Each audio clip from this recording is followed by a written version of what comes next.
दोस्तों, बहुत समय पहले की बात है।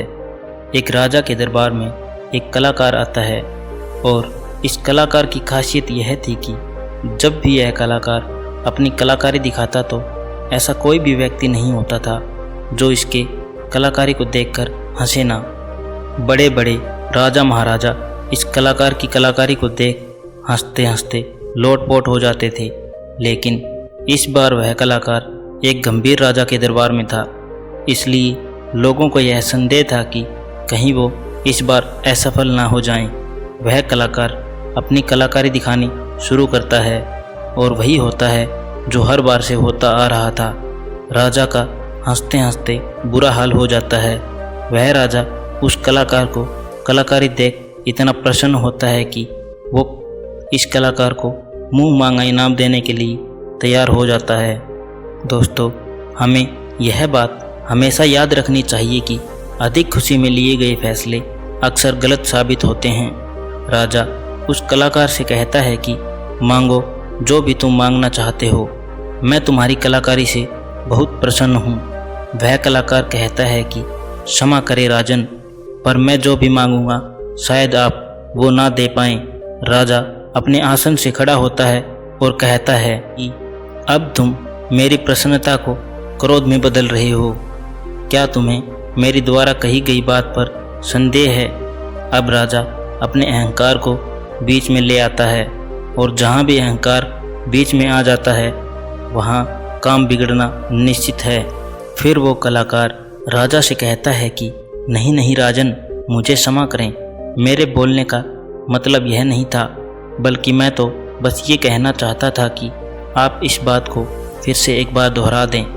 फिर उसके बाद राजा कहता है कि मैं तुम्हें वचन देता हूँ कि जो भी तू हद में रहकर मांगेगा वह तुझे मैं ज़रूर दूंगा। उसके बाद वह कलाकार कहता है कि तो ठीक है, आप मुझे 24 घंटे के लिए आपके राज्य का राजा बना दीजिए। उस कलाकार की बात सुन राजा मन ही मन सोचता है कि अच्छा है, मैंने इसे हद में रहकर मांगने को कहा था, वरना ये तो हमेशा के लिए राजा बनता। वैसे तो 24 घंटे की कोई बड़ी बात नहीं है। और उसके बाद राजा सोच समझकर उस कलाकार से कहता है कि ठीक है, अगले 24 घंटे के लिए मैं तुम्हें राजा घोषित करता हूँ। राजा बनने के 1 घंटे के अंदर ही वह कलाकार जो कि अब राजा बन चुका था, वह पुराने राजा को फांसी पर चढ़ा देता है और दूसरे घंटे में वह पुराने राजा के सभी भरोसेमंद लोगों को हटाकर अपने भरोसेमंद लोगों को रख लेता है। आप में से बहुत सारे लोग उस राजा को मूर्ख समझ रहे होंगे, परंतु मैं आपको बताना चाहता हूँ कि वह राजा कोई और नहीं बल्कि आप हैं और वह कलाकार आपका मन है। आपका मन आपको थोड़ी सी खुशी क्या दे देता है कि आप उसके पीछे पीछे हो जाते हैं। जो वही कहता है वही आप करते हैं और बाद में आपके हाथ में केवल पछतावा ही लग जाता है।